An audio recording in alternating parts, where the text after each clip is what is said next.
Hi అండి. Welcome to Rupalavanyeshwara Lahari channel. ఈ ఛానల్‌లో రూపలావణ్య గారు స్టోరీస్ రాస్తూ ఉంటారు. వాటికి నేను వాయిస్ ఓవర్ ఇస్తూ ఉంటాను. అది మీకు అందరికీ తెలిసిందే. ఈ ఛానల్ ఓనర్ మాత్రం రూపలావణ్య గారు. ఆమె రాసిన 'రౌడీ కిల్లర్' స్టోరీలో ఇది లాస్ట్ ఎపిసోడ్ అండి. ఈ ఎపిసోడ్ అయిపోయిన తర్వాత నెక్స్ట్ సీరీస్ నా డెవిల్ గాడితో రొమాన్స్ స్టార్ట్ అవుతుంది. సో, ఈ స్టోరీ లాగానే ఆ స్టోరీని కూడా అభిమానిస్తూ ఛానల్‌ని ముందుకు తీసుకువెళ్తారని ఆశిస్తున్నాను. రూపా లావణ్య గారికి మీ అభిమానం, ఆదరణ దొరకాలని మనస్ఫూర్తిగా కోరుకుంటూ, ఇంకా నా 'రౌడీ కిల్లర్‌లో' లాస్ట్ ఎపిసోడ్‌కి వెళ్ళిపోదాం. వచ్చేసేయండి. చాల్లే మేమక్కడికి కాదు. నువ్వే అమ్మ వాళ్ళ ఇంటికి రేపు రా.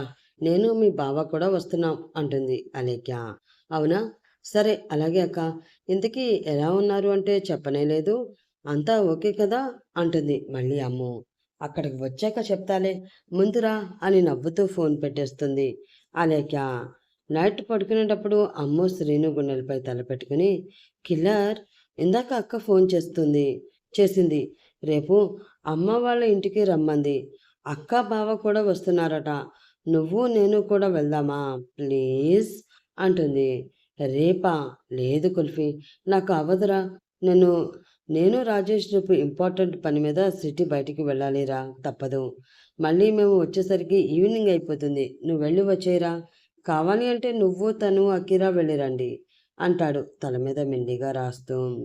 వెంటనే తల పైకి ఎత్తి శ్రీని కళ్ళలోకి చూస్తూ, అదేంటి కిల్లర్, మన పెళ్ళి అయ్యాక ఒక్కసారే వెళ్ళాం అమ్మ వాళ్ళ ఇంటికి. ఎప్పుడు అడిగినా బిజీ అనే అంటున్నావు పో అంటుంది మూతి ముడుచుకుంటూ.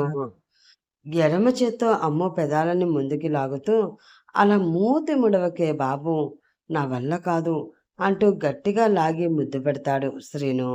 అమ్మ కోపంగా దూరంగా తోసి, ఎక్కువ చేయకు. ఏదో ఒకటి చేసి మాట మార్చేయాలని చూస్తున్నావు కదా. నాకు తెలుసులే. నువ్వు ఏమీ రానక్కర్లేదులే అని విడిపించుకుని అటువైపు తిరుగుతుంది అమ్ము. కుల్ఫీ, నువ్వు కూడా నన్ను అర్థం చేసుకోకపోతే ఎలారా అంటూ వెనక నుండి గట్టిగా కౌగిలించుకుని డ్రెస్ లేకుండా పచ్చగా మెరుస్తూ ఉన్న అమ్ము వీపుపై శ్రీను మొహంతో రాస్తూ, రేపు నిజంగానే అవ్వదురా. నెక్స్ట్ టైం కంపల్సరీ ఇద్దరం కలిసే వెళదాం ఓకేనా. నిజమే, నేను ఇంతకు ముందులాగా ఉంటున్నా కదా. నీతో కూడా ఎక్కువ టైం స్పెండ్ చేయలేకపోతున్నాను. కానీ ఇకపై ఖచ్చితంగా ట్రై చేస్తానురా అంటాడు. వెంటనే అమ్ము శ్రీను పరిస్థితిని అర్థం చేసుకుని శ్రీను వైపు తిరిగేసరికి అప్పటి వరకు వీపుపై ఉన్న శ్రీను మొహం అమ్ము గుండెలపైకి వచ్చేస్తుంది. వెచ్చగా సుకుమారంగా తగిలేసరికి ఇద్దరికి ఒళ్ళంతా జల్లుమంటుంది. అమ్ము శ్రీను తలని ఇంకా గట్టిగా హత్తుకుంటూ, లేదులే కిల్లర్, ఏం కాదులే. నేను రేపు వెళ్ళి వచ్చేస్తాను. కానీ నువ్వు మాత్రం ఇకపై మాతో కొంచెంసేపైనా టైం స్పెండ్ చేస్తూ ఉండాలి సరేనా అంటూ శ్రీను చేస్తున్న పనులకి గిలిగింతలుగా అనిపించి నవ్వుతూ శ్రీను తలలోకి చెయ్యి పెట్టి పట్టుకుంటుంది. శ్రీనుకు మళ్ళీ కోరిక కలిగి అమ్ముని అల్లుకుపోతాడు. ఇంకొన్ని గంటలు ప్రపంచాన్ని మర్చిపోయి ప్రణయపు వర్షంలో తడిసిపోతారు. తను తను నేను మా అమ్మ వాళ్ళ ఇంటికి వెళ్తున్నాను. నువ్వు కూడా రావచ్చుగా ప్లీజ్ అని అడుగుతుంది అమ్ము. అవునా, సరే అమ్మకి చెప్పేసి వెళ్దాం పదా అని ఇద్దరు సుజాతని అడిగి అకీరాన్ని కూడా తీసుకుని అమ్ము వాళ్ళ ఇంటికి వెళతారు. గేటు తీస్తూనే అమ్మా అమ్మా అని అరుస్తూ నవ్వుతూ లోపలికి వెళుతుంది అమ్ము. వెనక అకీరాని ఎత్తుకుని తను కూడా అమ్ము ఆత్రం చూసి నవ్వుకుంటూ వస్తూ ఉంటుంది. వచ్చావా? వస్తూనే కాకిలా అరుపులెందుకే? మెల్లిగా పిలుచుకుంటూ రాలేవా అని కిచెన్లో నుండి బయటికి వస్తుంది అప్పు. తనుని అకీరాని కూడా చూసి బాగున్నావా తను అని తన చేతిలో నుండి అకీరాని తీసుకుని ముద్దు పెట్టుకుని, ఏమే పిల్ల పిశాచి, నువ్వు మీ అమ్మ కలిసి అక్కడ అందరికీ పిచ్చి పట్టిస్తున్నారా అని అమ్మ వైపు చూసి నవ్వుతూ అడుగుతుంది. పో అమ్మ, ఎప్పుడు చూసినా నన్నే అంటావు. నాతో మాట్లాడుకులే. అవును, నాన్న ఏరి అని చుట్టూ చూస్తూ అడుగుతుంది. ఇప్పుడేగా నీతో మాట్లాడొద్దు అన్నావు. మళ్ళీ మీ నాన్న గురించి నన్ను అడగడం ఎందుకు? పోయి వెతుక్కోపో అని తనుని కూర్చోబెట్టి, ఉండి తను కాఫీ తీసుకువస్తాను అని వద్దు అన్న వినకుండా మళ్ళీ కిచెన్లోకి అకీరాని ఎత్తుకుని తీసుకుని వెళ్ళిపోతుంది. రెండు చేతులతో రక్కుతున్నట్లు చూపించి రాక్షసి అని గట్టిగా తిట్టుకుంటూ వాళ్ళ నాన్న ఉండే రూమ్లోకి వెళ్ళి డోర్ తీసి నాన్న అని మెల్లిగా పిలుస్తుంది. అమ్మో అమ్ము రా అమ్మా ఎప్పుడొచ్చావు అని ప్రేమగా పిలిచి తనని హత్తుకుంటారు అమ్మ వాళ్ళ నాన్న రాజేష్ గారు. ఇప్పుడే నాన్న అమ్మ చూడండి నాన్న అకీరా ముందే నన్ను ఏడిపిస్తుంది అని అప్పుడే కంప్లైంట్ చేయడం స్టార్ట్ చేసేస్తుంది. అమ్మో రాజేష్ గారి నవ్వుతూ నేను చెప్తా పదా అప్పు సంగతి అని అమ్ముని తీసుకుని హాల్లోకి వచ్చి అక్కడే సోఫాలోకి వచ్చిన తనని చూసి తను బాగున్నావమ్మా అని పలకరిస్తారు. హా మావయ్య బాగున్నాను, మీరు బాగున్నారా అని నవ్వుతూ అడిగేసరికి కిచెన్లో నుండి కాఫీతో అప్పు అకీరాతో అకీరాతో వస్తుంది.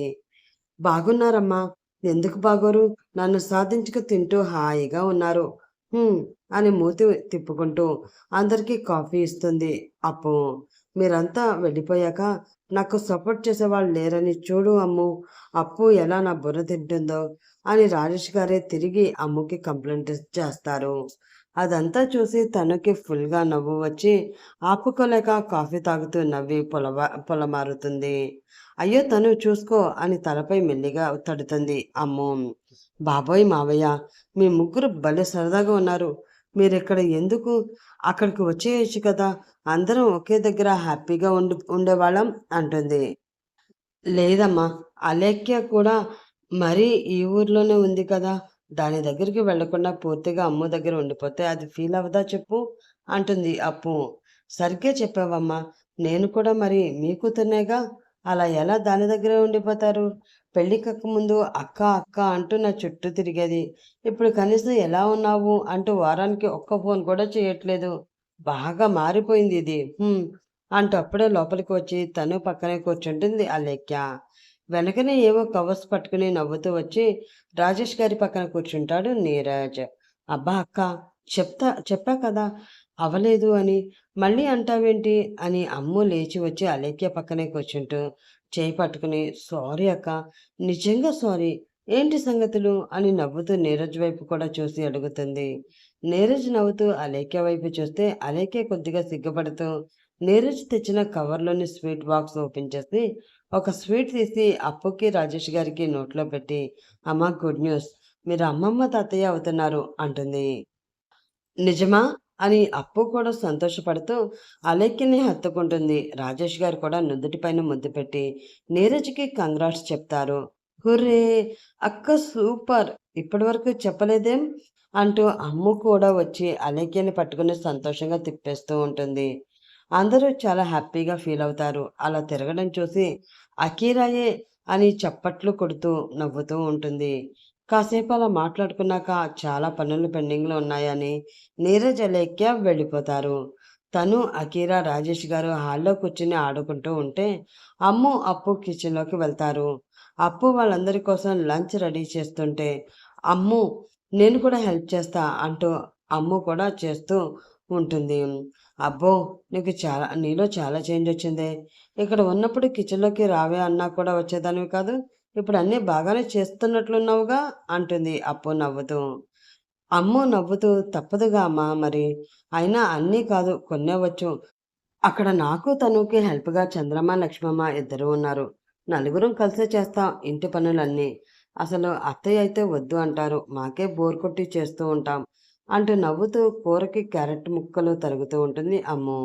మళ్ళీ తనే అమ్మ నిన్ను ఒకటి అడగాలనుకుంటున్నాను, కోపం అవ్వకుండా కూల్గా విని నీ మనసులో ఏముందో చెప్తావా అని అడుగుతుంది.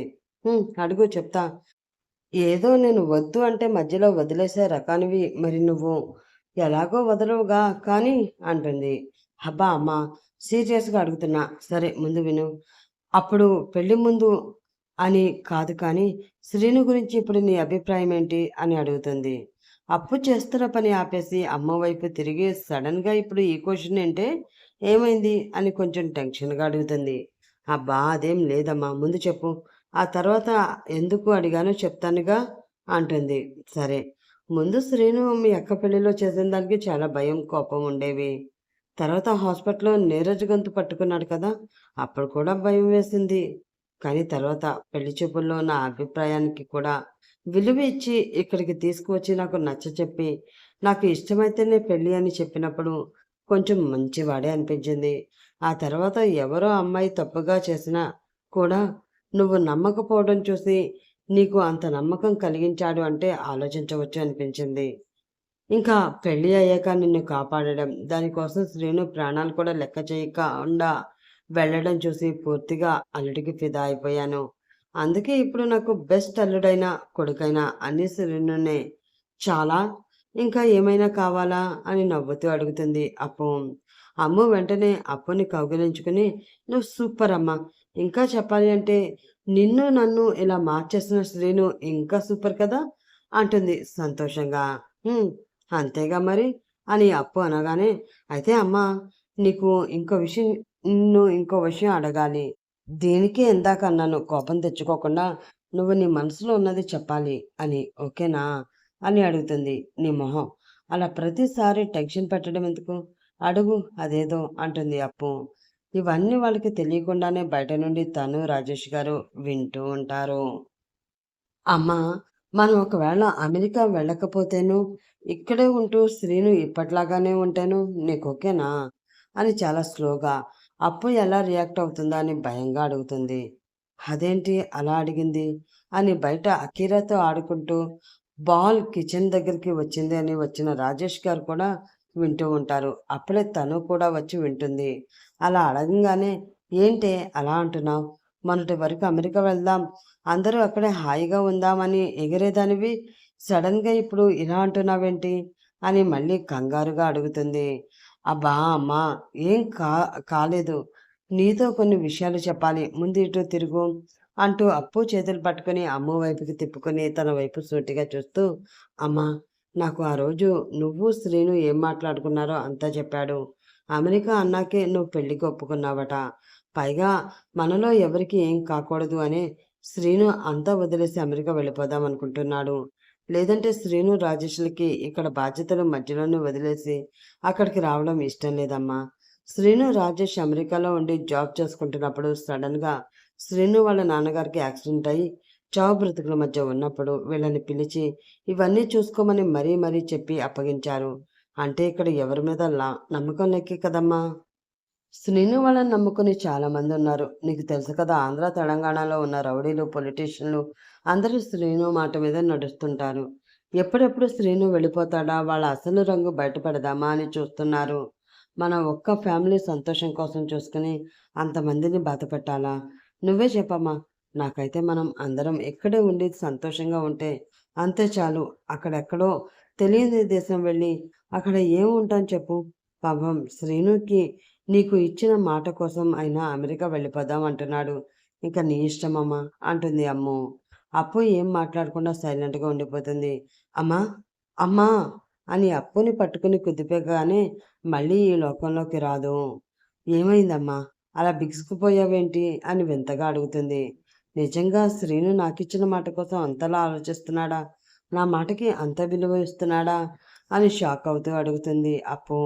అదేంటమ్మా అలా అంటావు, నాకు నువ్వెంతో శ్రీనికి కూడా అంతే. నీ మాటకి కాకపోతే ఇంకెవరికి విలువిస్తాడు చెప్పు అంటుంది.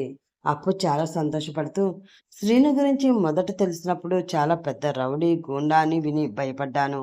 అనుకోకుండా మన లైఫ్లోకి వస్తే ఇంకా ఎక్కువ టెన్షన్ పడ్డాను. కానీ మెల్లిగా తన మంచితనం గురించి తెలిసి ఊపిరి పీల్చుకుంటున్నాను.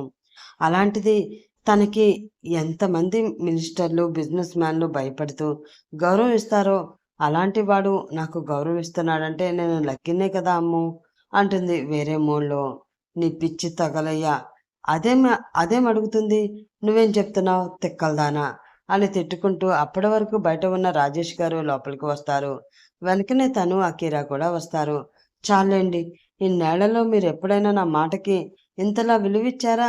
అదే అల్లుడి చూసారా, ఎంత గొప్పవాడైనా ఈ అత్తకి ఇచ్చిన మాట కోసం ఎంతలా ఆలోచిస్తున్నాడో అంటూ ఇంకా ఇద్దరు గొడవ పడుతూ ఉంటారు. వాళ్ళని చూసి తను నవ్వుకుంటూ ఉంటారు.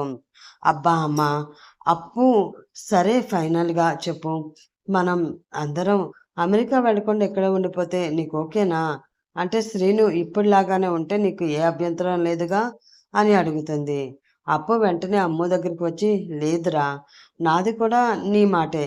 మనలో ఎవరికి వాళ్ళు చేసే పనుల వల్ల డేంజర్ ఉండదు. అంటే మనం ఎక్కడున్నా నాకు ఓకే అంటుంది నవ్వుతూ.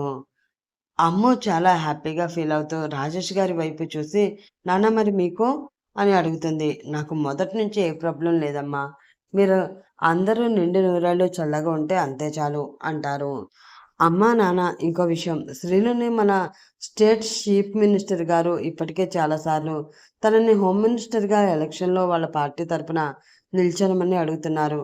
కానీ శ్రీను మన అందరి గురించి ఆలోచించి వద్దు అనేస్తున్నాడు. అలా చేస్తే ఇంకొన్ని మంచి పనులు చేయొచ్చు. వేరే వాళ్ళకి భయపడనక్కర్లేదు. మరి మీకు అది ఓకేనా అని అడుగేస్తుంది. అమ్మో! అంటే నా అల్లుడు కాబోయే చీఫ్ మినిస్టర్ అన్నమాట అంటూ అప్పుడే గుండె బాదుకుంటూ పొంగిపోతూ ఉంటుంది అప్పు. నీ తెలివి తెల్లారినట్లే ఉంది. హోమ్ మినిస్టర్ అంటుంటే నువ్వు డైరెక్ట్గా ముఖ్యమంత్రి పోస్ట్కి ఎసరు పెట్టేస్తావా? ఆయనకి తెలిస్తే ఇంకా అంతే అంటారు రాజేష్ గారు కూడా చాలా సంతోషపడుతూ. అబ్బా మీరు ఊరుకోండి. ఈరోజు హోమ్ మినిస్టర్నే, కానీ నెక్స్ట్ టైంకి చీఫ్ మినిస్టర్ అయిపోతాడు చూస్తూ ఉండండి అంటూ ఇద్దరు మురిసిపోతూ ఉంటారు. అమ్ము సంతోషంగా అప్పుని పట్టుకుని అమ్మయ్య థ్యాంక్ యూ అమ్మా, ఇంత సింపుల్గా ఒప్పేసుకున్నావు అనుకోలేదు తెలుసా అని తను వైపు చూసి చేతులు పట్టుకుని, తను నువ్వు కూడా ఇక్కడే ఉన్నావు కాబట్టి ఇంకెందుకు మళ్ళీ అడగడం, నువ్వు కూడా ఇప్పుడే చెప్పేసాయి, నీకు నీకు కూడా ఇష్టమేనా అని అడుగుతుంది. హా వదిన, నాకు కూడా ఇక్కడే ఇష్టం. అక్కడ ఎవరూ లేనట్లు ఒంటరిగా బిజీగా ఉండే బ్రతుకులు ఇక్కడే హ్యాపీగా ఉందాం అంటుంది. కాసేపు సరదాగా మాట్లాడుకుని భోజనం చేసేసి తను అమ్ము అకీరా మళ్ళీ వాళ్ళ ఇంటికి బయలుదేరతారు. వెళ్ళగానే సుజాతకి అలేఖ్య తల్లి కాబోతుంది అని చెప్పగానే ఆవిడ కూడా చాలా సంతోషిస్తారు. తొందరలో మీ ఇద్దరు కూడా శుభవార్త చెప్పాలి అని తనుని అమ్ముని చూసి అనేసరికి ఇద్దరు సిగ్గుపడుతూ ఉంటారు. తను నువ్వు అకీరాని కాసేపు చూసుకుని ఈ నైట్కి లక్ష్మమ్మ హెల్ప్తో వంట చేసేవా ప్లీజ్, నాకు బయట కొంచెం పని ఉంది, త్వరగా చూసుకుని వచ్చేస్తాను అంటుంది అమ్ము. అలాగే వదిన, నా హెల్ప్ ఏమైనా కావాలి అంటే చెప్పు ఓకేనా అని అకీరాని తీసుకుని వెళ్ళిపోతుంది తను. అమ్ము తన రూమ్లోకి వెళ్ళి ఫ్రెష్ అయ్యి డ్రెస్ చేంజ్ చేసుకుని శ్రీనుకి కాల్ చేస్తుంది. హలో కుల్ఫీ చెప్పు, ఇంటికి వచ్చేసారా అని అడుగుతాడు. హా కిల్లర్, ఇప్పుడే వచ్చాం. నువ్వు అన్నయ్య ఎక్కడున్నారు, వచ్చేసరికి లేట్ అవుతుందా అని అడుగుతుంది. లేదు, ఇంకో 2 అవర్స్లో వచ్చేస్తాం. సరే మళ్ళీ చైనా అని బాయ్ చెప్పి ఫోన్ పెట్టేస్తాడు. అమ్మయ్య, శ్రీను రావడానికి ఇంకా చాలా టైం పడుతుంది, ఈలోపే అన్నీ చేసుకుని వచ్చేయచ్చు అని హ్యాండ్ బ్యాగ్ తీసుకుని బయటికి వెళ్ళిపోతుంది అమ్మో. అకీరా తల్లి అని పిలుస్తూ లోపలికి రాగానే పరిగెత్తుకుంటూ వచ్చిన అకీరాని ఎత్తుకుని ముద్దు పెట్టుకుంటూ రోజు అకీరాతో పాటే తనకి ఎదురు వచ్చే అమ్ము కోసం ఇల్లంతా చూస్తూ ఉంటాడు శ్రీను. ఈలోపు తను కిచెన్లో నుండి శ్రీను రాజేష్లకి వాటర్ తెచ్చి అందిస్తూ, ఏంటన్నయ్య వదిన కోసమా అంతలా వెతుకుతున్నావు? వదిన ఇంట్లో లేదు, ఏదో పని ఉంది అని ఇందాకే బయటికి వెళ్ళింది, వచ్చేస్తుందిలే, ఈలోపు నువ్వు ఫ్రెష్ అవ్వు అంటుంది. శ్రీను కూడా నవ్వుతూ అవునా, సరే నేను ఫ్రెష్ అయి వస్తాను, మనిద్దరం ఆడుకుందాం అని అకీరని తనుకి ఇచ్చి రూమ్లోకి వెళ్తాడు. సడన్గా ఇది ఎక్కడికి వెళ్ళింది, ఇందాకే కదా ఫోన్ చేసింది, మరి అప్పుడు కూడా ఏం చెప్పలేదు, సర్లే కాసేపు చూసి ఫోన్ చేస్తాను అని అనుకుని ఫ్రెష్ అవ్వడానికి వెళ్ళిపోతాడు. స్నానం చేసి నైట్ డ్రెస్ వేసుకుని కిందకి వచ్చేసరికి అమ్మ వచ్చేసి డిన్నర్ కోసం అందరికీ డైనింగ్ టేబుల్పై అన్ని సర్దుతూ ఉంటుంది. Loose cotton shirt, cotton pant వేసుకుని షర్ట్ హ్యాండ్స్ పైకి మడుస్తూ కిందకి వస్తాడు శ్రీను. వచ్చేసావా, నీ గురించి అందరం వెయిటింగ్, కూర్చో, అందరం తినేయచ్చు అని అప్పటికే అక్కడ కూర్చున్న సుజాత గారికి అకీరకి రాజేష్కి తనుకి కూడా వడ్డిస్తూ ఉంటుంది అమ్ము. వదిన మనమే కదా పెట్టుకుందాం, నువ్వు కూడా కూర్చో, బాగా అలసిపోయినట్లు కనిపిస్తున్నావు అని అమ్ముని కూడా కూర్చోబెడుతుంది తను. అందరూ సరదాగా మాట్లాడుకుంటూ తింటూ ఉంటారు. అప్పుడైనా అమ్ము ఎక్కడికి వెళ్ళిందో చెప్తుందేమో అని శ్రీను చూస్తూ ఉంటాడు. కానీ అమ్ము అసలు ఏం చెప్పదు. భోజనాలు అయిపోయాక అందరూ ఎవరి రూమ్స్లోకి వాళ్ళు వెళ్ళిపోయాక అమ్ము తనకి కిచెన్ కొంచెం క్లీన్ చేసేసాక తను వెళుతూ ఉంటే చేయి పట్టుకుని ఆపి సీక్రెట్గా చెవిలో ఏదో చెప్తుంది. అవును కదా వదిన, ఆ విషయం మేము మర్చిపోయాను, నువ్వు సూపర్ తెలుసా, బ్రతికించావు, లేదంటే ఎంత ఫీల్ అయ్యేవాళ్ళమో అంటుంది నవ్వుతూ. నువ్వు మరీను, నేను ఎలా మర్చిపోతాను, సరే గుర్తుంది కదా. అన్నయ్యకి కూడా చెప్పేసే, ఆల్రెడీ లక్ష్మమ్మ చంద్రమ్మలకి చెప్పేశాను అని అమ్మ కూడా పడుకోవడానికి వెళుతుంది. రూమ్లోకి వెళ్ళాక అమ్మ డ్రెస్ చేంజ్ చేసుకుని ఫేస్ వాష్ చేసుకుని వచ్చి శ్రీను పక్కనే పడుకుని, ఓయ్ కిల్లర్, ఏమైంది? ఇందాక నుంచి చూస్తున్నా, డల్గా ఉన్నావు. భోజనాల దగ్గర కూడా ఎక్కువగా మాట్లాడనే లేదు, ఏమైంది అని అడుగుతుంది. శ్రీను వెంటనే అమ్మ దగ్గరికి జరిగి, ఏం లేదు కుల్ఫీ, అంతా నార్మల్నే. సడన్గా చాలా లో ఫీలింగ్ కలుగుతుంది అంతే, పర్టికులర్ రీజన్ ఏం లేదు అంటాడు. "హ్మ్, ఏం కాదులే, ఎక్కువగా ఆలోచించకు. ఈరోజు ఏమైందో తెలుసా? నేను, తను, అకిరా అమ్మ వాళ్ళ ఇంటికి వెళ్ళాం. అమ్మ నాన్న ఎంత హ్యాపీగా ఫీల్ అయ్యారో తెలుసా? ఇంకో గుడ్ న్యూస్ కూడా ఉంది. ఇందాక అది చెప్పాలనే ఫోన్ చేశాను, కానీ అలా ఫోన్లో చెప్పే కంటే డైరెక్ట్గా చెప్పాలని ఆగిపోయా. అక్కడికి అక్క బావ వచ్చి గుడ్ న్యూస్ చెప్పారు. నువ్వు బాబాయ్, నేను పిన్ని అవుతున్నామంట అంటూ తల ఎత్తి శ్రీను కళ్ళలోకి చూస్తూ చెప్తుంది. ఏంటి, నిజమా? సూపర్, నిజంగా గుడ్ న్యూస్ ఇది. అమ్మకి కూడా చెప్పావా అని అడుగుతాడు. అక్కడి నుండి రాగానే చెప్పాను. మీ ఇద్దరు కూడా త్వరలోనే ఇలాంటి గుడ్ న్యూస్లు చెప్పాలి అన్నారు నన్ను తనుని చూసి అని సిగ్గుతో ఇంకా గట్టిగా శ్రీను హత్తుకుంటుంది అమ్ము. అవునా, మరి దానికోసం మనం చాలా కష్టపడాలిగా. అసలే టైం వేస్ట్ చేయకూడదు. రెడీనా మరి అని మెల్లిగా అమ్ముని దగ్గరికి లాక్కుంటాడు. పో కిల్లర్ అంటూ సిగ్గుపడుతూనే శ్రీను కౌగిల్లోకి చేరిపోతుంది అమ్ము. నుదుటిపై నుండి మొదలుపెట్టి పెదవుల నుండి కిందకి జరుగుతూ అమ్ము మెడవంపులో మొహాన్ని దాచుకుంటూ ప్రణయ యుద్ధానికి తెరతీస్తాడు శ్రీను. అప్పటి వరకు లేని మార్పు శ్రీను తనని తాకగానే జరుగుతుంది అని అమ్ముకి కూడా తెలుస్తుంది.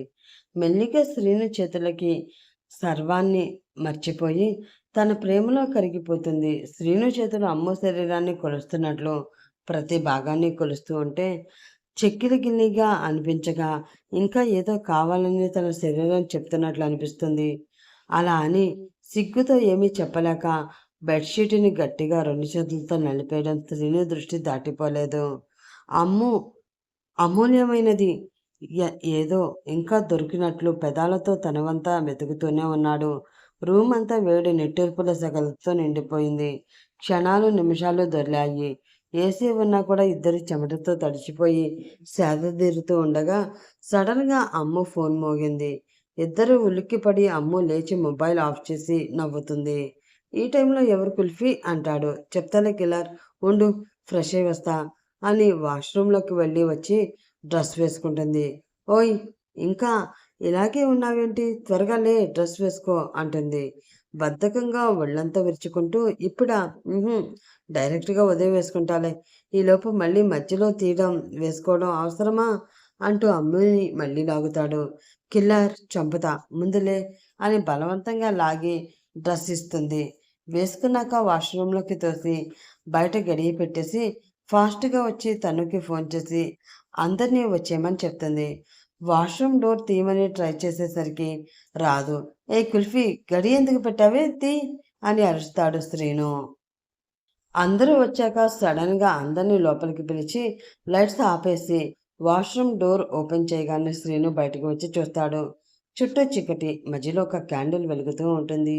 సడన్గా లైట్స్ ఆన్ చేసి అందరూ హ్యాపీ బర్త్డే అని గట్టిగా అరిచేస్తారు. శ్రీను అందరినీ చూసి షాక్ అయి అప్పుడే గుర్తు తెచ్చుకుంటాడు ఆ రోజు తన బర్త్డే అని. టైం 12 అయ్యి ఉంటుంది. అదంతా అమ్ము ప్లాన్ అని, దానికోసమే ఇందాక బయటికి వెళ్ళింది అని అర్థమయ్యి నవ్వుతూ అమ్ము వైపు చూస్తాడు. రానన్న, వచ్చి కేక్ కట్ చేయి అంటారు సుజాత కూడా. హా అమ్మా అంటూ వచ్చి అందరూ హ్యాపీ బర్త్డే పాట పాడుతూ ఉంటే అకీరా చేయి పట్టుకుని శ్రీను అకీరా ఇద్దరు కేక్ కట్ చేస్తారు. అందరూ శ్రీనుకి విష్ చేసి కేక్ తినిపించాక అమ్మ వచ్చి చాలా మెల్లిగా, నీకో సర్ప్రైజ్ కిల్లర్ అని మెల్లిగా చెవిలో, మా అందరికీ మనం అందరం ఇక్కడే ఉండడం ఇష్టం, ఎవ్వరికి కూడా అమెరికా వెళ్ళాలని లేదు అంటుంది. శ్రీను అర్థం కానట్లు చూస్తాడు. వెంటనే సుజాత తను శ్రీను పక్కకు వచ్చి, అవును నాన్న, మనం ఇక్కడే ఉందాం. మీ నాన్నగారి తర్వాత ఇవన్నీ నువ్వు రాజేష్ చూడాలనేదే ఆయన చివరి కోరిక, అది వదలొద్దు అంటారు సుజాత. అవునన్నయ్య, అందరం ఇక్కడే ఉందాం, ఏ అమెరికాకి వద్దు అని రాజేష్ వైపు చూసి నవ్వుతుంది. రాజేష్ కూడా ఇష్టమే అన్నట్లు నవ్వుతాడు. వెంటనే శ్రీను అమ్మ వైపు చూసి, కానీ అత్తకి అని అనేలోపే, హా! మర్చిపోయాను. ఫోన్ చేయమన్నారు విష్ చేస్తామని. మర్చిపోయా అని తలపై కొట్టుకొని వెంటనే అప్పుకి ఫోన్ చేస్తుంది అమ్ము. హలో అల్లుడు గారు, many more happy returns of the day అని అప్పు, రాజేష్ గారు ఇద్దరు ఒకేసారి ఫోన్లో చెప్తారు. థ్యాంక్ యూ అత్తయ్య, మావయ్య అంటాడు శ్రీను. కాబోయే హోమ్ మినిస్టర్ గారికి అభినందనలు అంటుంది అప్పు. అంతే. శ్రీను షాక్ అయి అమ్ము వైపు చూస్తాడు. అమ్ము నవ్వుతూ అవును అన్నట్లు తల ఊపి నవ్వుతూ శ్రీను చెయ్యి పట్టుకుంటుంది. శ్రీను విచిత్రంగా మిగతా వాళ్ళ వైపు చూస్తాడు. అందరూ మా అందరికి ఇష్టమే అన్నట్లు నవ్వుతూ థమ్సప్స్ చూపిస్తారు. ఈలోపు సరే బాబు ఉదయం వస్తాం త్వరగా పడుకోండి అని రాజేష్ గారు ఫోన్ పెట్టేస్తారు. కానీ కుల్ఫీ ఇదంతా ఎందుకు? మనం వెళ్ళిపోదాం అనుకున్నాంగా అంటాడు శ్రీను. లేదు కిల్లర్, ఇన్ని రోజులు మీరు దీని గురించే కదా రెస్ట్ లేకుండా తిరుగుతూ ఎవరికైనా ఈ బాధ్యతలు అప్పగించాలని వెతుకుతున్నారు. కానీ ఎవరూ నమ్మకంగా లేరు కదా. మరి మావయ్య మీకు ఇచ్చిన ఇంత పెద్ద బాధ్యతని మధ్యలో అలా ఎలా వదిలేసి వెళ్ళిపోగలం? ఏం వద్దు, మనది మనమే చూసుకుందాం. నీ వెనకే మేమందరం ఉంటాం కూడా. అంతే, ఏమంటారు అని మిగతా వాళ్ళ వైపు చూడగానే అంతేగా అంతేగా అని నవ్వుతారు. సరిగ్గా 2 సంవత్సరాల తర్వాత కిల్లర్, నాకు భయంగా ఉంది అంటూ ఏడుస్తూ ఉంటుంది అమ్ము. ఏం కాదురా, నువ్వు టెన్షన్ అవ్వకు ప్లీజ్ అని శ్రీనుకి కూడా టెన్షన్గానే ఉన్నా కూడా అమ్మ చెయ్యి వదలడం లేదు శ్రీను. సార్, మీరు లోపలికి రాకూడదు అంటారు డాక్టర్. లేదు, నేను కూడా వస్తాను అని లేబర్ రూమ్లోకి అమ్ము, డాక్టర్, నర్సులతో పాటు శ్రీను కూడా వెళ్తాడు. అమ్ము చెయ్యి వదలడు. అమ్ము కాసేపటి వరకు ఆ బాధని భరిస్తూ ఉండగానే ఒక్కసారిగా ఆ అని అరుస్తుంది. కేర్మంటూ ఒకళ్ళ తర్వాత ఒకరుగా 2 పిల్లలు బయటికి వస్తారు. కంగ్రాచులేషన్స్ సార్, మీకు కవల పిల్లలు పుట్టారు. ఒక బాబు ఒక పాప అని డాక్టర్ చెప్పి వాళ్ళని క్లీన్ చేయడానికి పంపిస్తారు. శ్రీనుకు మాత్రం అప్పటి వరకు పెయిన్స్ ఇచ్చిన అమ్మనే బాధగా చూస్తూ ఒక పక్క ఏడుస్తూ మరొక పక్క పిల్లలు పుట్టారు అని హ్యాపీగా ఫీల్ అవుతూ ఉంటాడు. నర్స్ బయట ఉన్న మిగతా అందరికీ చెప్తుంది. అందరూ చాలా హ్యాపీగా ఫీల్ అయ్యి హమ్మయ్య అనుకుంటారు. మీకు చెల్లి తమ్ముడు వచ్చారటరా అంటాడు నీరజ్ తన ఒడిలో కూర్చుని ఉన్న 18 నెలల పాపతో, ఇంకా పక్కనే కూర్చున్న అకీరాతో. అలేఖ్య, అప్పు, రాజేష్ గారు, తను, తేజ అందరూ చాలా హ్యాపీగా ఉంటారు. ఇంకా 3 నెలల తర్వాత, ఏమండోయ్ హోమ్ మినిస్టర్ గారు, మీ పాప అలా ఏడుస్తూనే ఉంది, ఎత్తుకోవచ్చుగా అని బాబుకి లోషన్ రాసి డ్రెస్ వేస్తూ ఉంటుంది అమ్మో. నేను బయట వాళ్ళకే హోమ్ మినిస్టర్, ఇంట్లో మాత్రం నువ్వే హోమ్ మినిస్టర్, చంపేస్తున్నావుగా వీళ్ళని పెద్దావని, ముగ్గురు నిన్ను ఎలా ఏడిపిస్తామో చూద్దువు గాని అంటూనే పాపకి డైపర్ వేస్తూ ఉంటాడు శ్రీను. ఆహా, క్యా సీన్ హై అంటూ లోపలికి వస్తాడు రాజేష్. తన వెనకే మెల్లిగా తను కూడా వస్తుంది. తనుకి అప్పటికే 6వ నెల అవుతూ ఉంటుంది. ఎక్కువ చేయకరోయ్, ఇంకో 3 నెలలాగు, నీకు కూడా ఇదే పని అని అనగానే అందరూ నవ్వుకుంటూ ఉంటారు. శ్రీను హోమ్ మినిస్టర్గా చేస్తూ వాళ్ళ నాన్నలాగే ఇంకా ఎన్నో మంచి పనులు చేస్తూ అమ్ముతో పిల్లలు హ్యాపీ ఫ్యామిలీతో సంతోషంగా ఉండాలని మనం కూడా కోరుకుందాం. సీజన్ 2లో మళ్ళీ కలుసుకుందాం. అప్పటి వరకు శ్రీను అమ్ములకి రెస్ట్ ఇస్తూ ఈ కథ ఇంతటితో సమాప్తం. సీజన్ 2 ఉందండోయ్, మర్చిపోకండి. పడ్డానండి ఈ ప్రేమలో మరి అంటూ సీజన్ 2తో మీ ముందుకు వచ్చేస్తాను.